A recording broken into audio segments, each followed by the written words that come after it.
The dress tore as she fell. The bride, maybe 24, flushed, panicked, collapsed right there in the center aisle between the mirror panels and the antique pedestal table, knocking over a vase of silk roses as she hit the floor. Oh, my God! Call someone! She's not breathing right.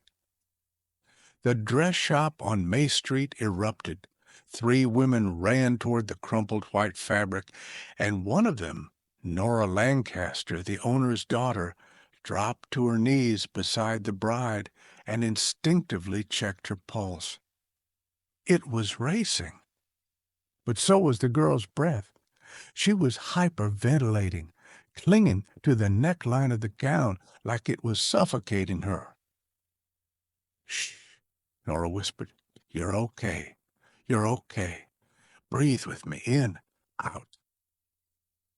The bride, Mia, they'd called her, gasped, blinked, and started crying. Not quiet tears. Heaving, hysterical sobs. "I can't do this," she choked. "I can't marry him. He's not who I thought. He said this place was cursed." Nora froze. The girl was shaking in her arms. Behind her, 2 bridesmaids looked horrified. The mother hovered, speechless.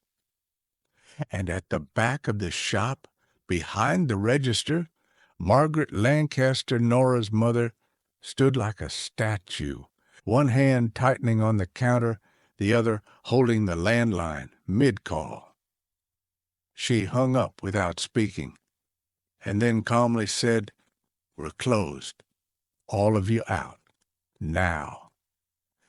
20 minutes later, after Mia had been taken home and the rest had cleared out, Nora found her mother in the back room tearing down the old curtain rod above the fitting booth.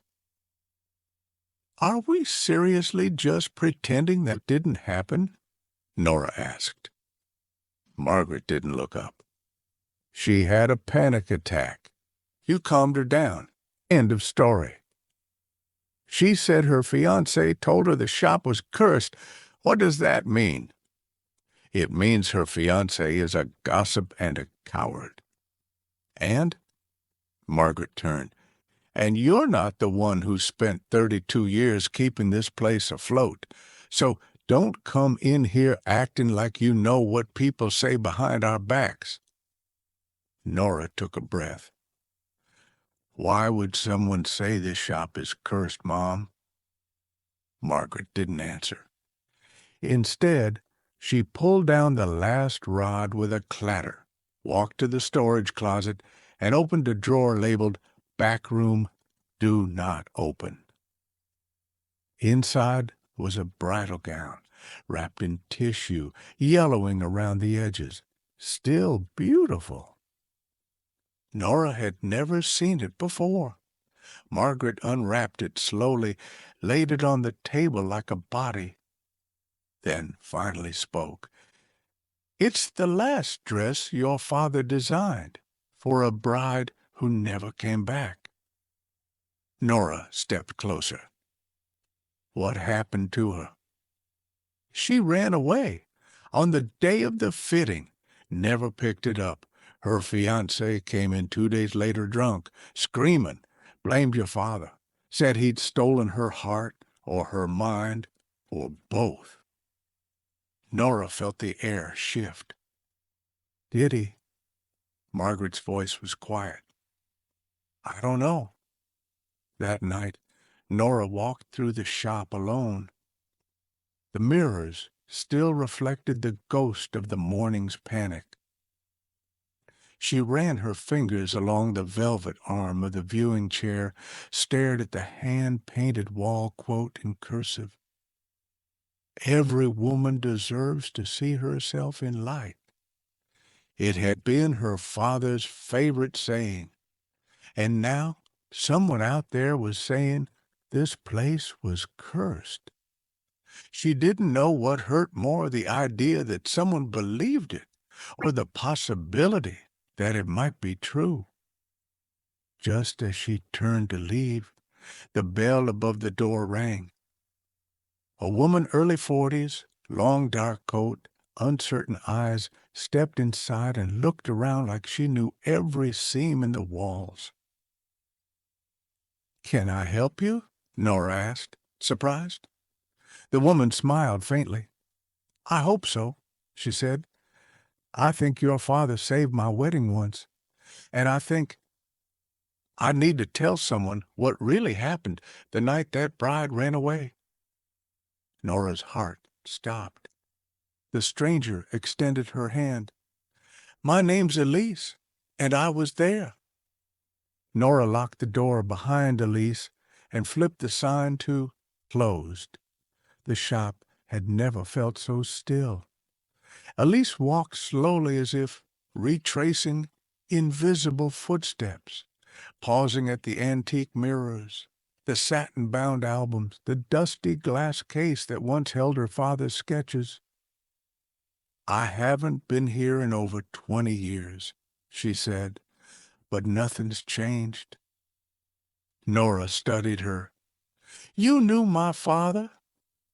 "I knew his work," Elise said, "and I knew the woman who never picked up the dress."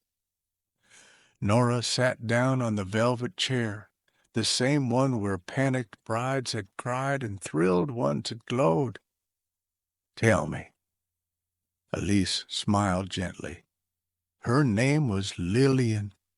We were friends, almost sisters, if not by blood. She was supposed to marry a man from her church, older, wealthy, controlling, the kind of man who thought giving you a bigger ring meant he could shrink your voice." Nora tensed. Elise noticed. "She came here for the first fitting, and something shifted. Your father didn't flirt. He didn't cross lines. But he saw her, not her wedding, not the gown, her." Nora whispered, "And she ran?" "Not because of him," Elise said, "because she realized she was about to walk into a life that wasn't hers. Your father gave her permission just by being kind to stop pretending." Nora frowned. "So why did her fiancé blame my father?" "Because men like him don't believe women leave on their own. They need someone to blame. And your father? He was there. He was decent. That made him dangerous." In the back room, Margaret had been listening. She appeared now, slowly, arms folded, unreadable. "I remember you," she said to Elise. "You wore the emerald pin.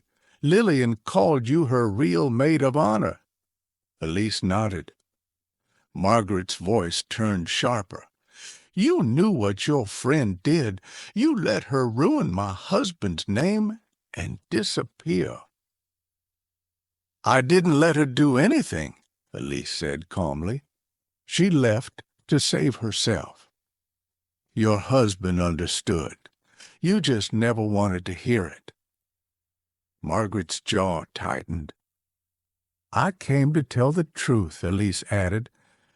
"I heard what people say now about the dress shop, that it's haunted, that it ruins weddings. But it doesn't." She looked around. This place saved Lillian's life, and maybe now it can save someone else's. That night, long after Elise left, Nora sat alone in the back room, staring at the untouched dress. Her father's final creation. There were no curses in the fabric. Only choice, memory, maybe freedom. She ran her hand over the lace, and in her heart, something unexpected cracked open. The next morning, Nora came down early and pinned a new sign on the door. Margaret arrived moments later and squinted to read it. "Limited sale. One dress, one story free." "What is this?" Margaret asked. Nora looked at her. "I'm going to give the dress away." "To who?" "To someone who needs it." Margaret looked like she might scream, but Nora held firm. "I'm not selling this place, not yet. If it still has the power to make someone brave, then it still has a purpose." Margaret looked at the sign, then at her daughter, and walked past her in silence. But she didn't tear it down. She left it hanging. By the end of the week, the sign had gone viral.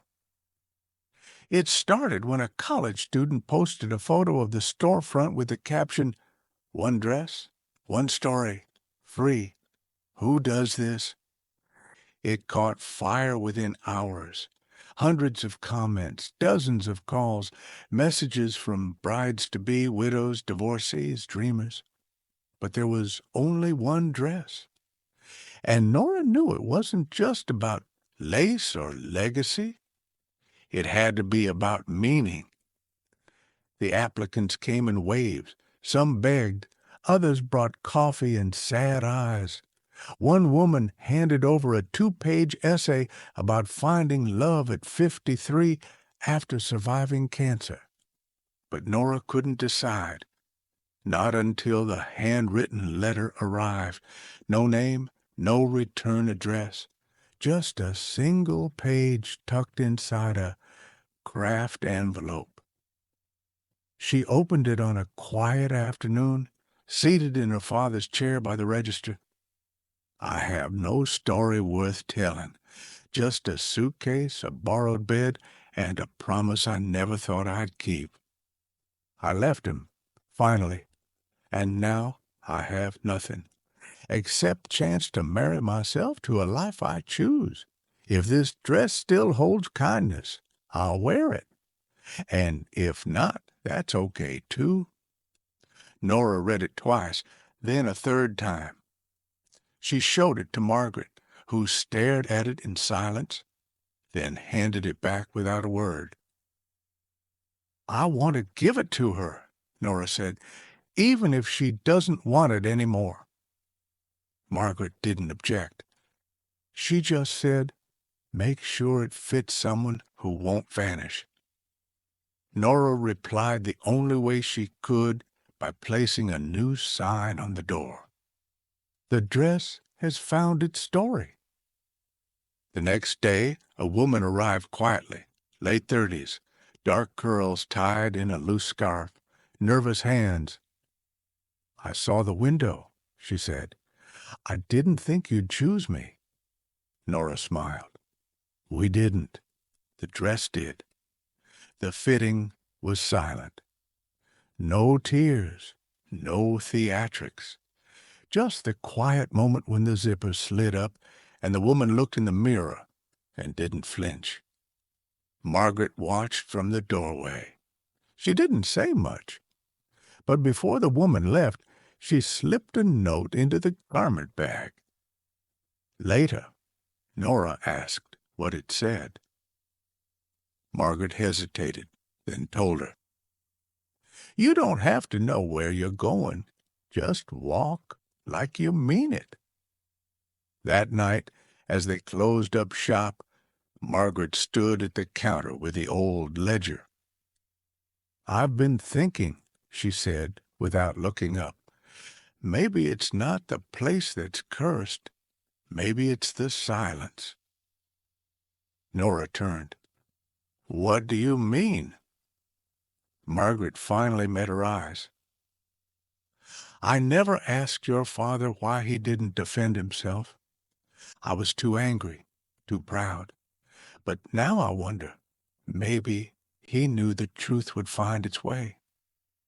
She closed the ledger. Maybe it just needed a storyteller. It arrived on a Thursday, folded into a thin white envelope with no stamp. Nora opened it behind the counter between fittings. At first glance, it looked like an old invoice, dated 12 years ago, addressed to E. Harding, handwritten in her father's unmistakable script. Except this one had no total, no price. And instead of a breakdown of alterations or fabric costs, there was a short note at the bottom. No charge. Just tell the truth when someone asks you, "Who made you feel beautiful again?" D.L. Nora stood frozen. Elise Harding. She ran to the back room, pulled the file drawer labeled Archive Personal, and started digging. She found Elise's original client file, a fitting from 15 years earlier, then another, older than that, under the name Lillian Grace. That was the bride who disappeared. The handwriting on both entries matched her father's, but something else caught Nora's eye. Elise had 2 appointments the week before Lillian's last fitting. One was logged as adjustments. The other? Just a single word. Witness. Nora drove straight to Elise's address, the one Elise had scribbled awkwardly on the back of a receipt weeks earlier.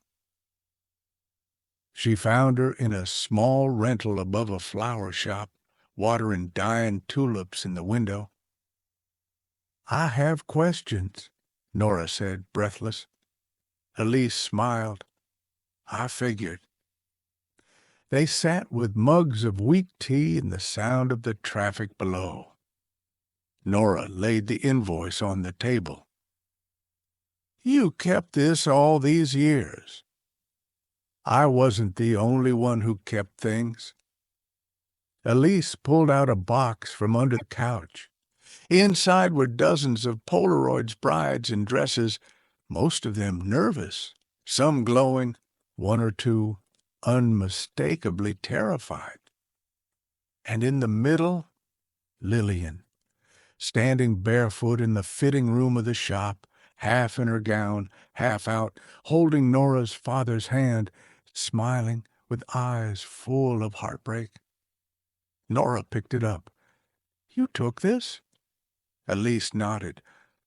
"I lied before," she said. "I wasn't just her friend. I was her sister, not by blood, but in the only way that mattered. We promised we'd leave together, but I got scared." Nora looked up. "She ran. I stayed, and I let them bury your father's name with their silence." Nora held the photo to her chest. "He forgave you," she said quietly. Elise's voice cracked. "I never did." Back at the shop that night, Nora placed the photo next to the final dress sketch her father ever drew. Margaret watched her do it. "I want to do something with the space," Nora said. "Not just fittings. Something more." Margaret folded her arms. "Like what?" "A community room. For women. Weddings. Escapes. Starting over. A place for stories." Margaret looked around the shop at the mirrors, the dresses, the years pressed into the wood. "You'd change everything." Nora met her eyes. "No, I'd reveal what was always here." Margaret said nothing for a long moment, then reached into her coat and pulled out a ring box, not velvet but cardboard, old and worn. She opened it. Inside was a single-stitch pin, her husband's, engraved with the initials D.L. "He used to say," Margaret murmured, "that sewing a dress was just like repairing a heart. Tiny moves, quiet work, strong thread." She handed the pin to Nora. "Make it strong." It arrived in a black garment bag, carried by a young woman with inked sleeves and turquoise hair, who walked into the shop like she didn't quite believe she was allowed inside. Nora was steaming lace at the front counter when she looked up. "Hi," the woman said. "Are you still doing the thing? The dress for a story?" "We are," Nora replied carefully, "but the last dress was already given away." "I don't want that dress," the woman said, unzipping the garment bag. "I want to bring one."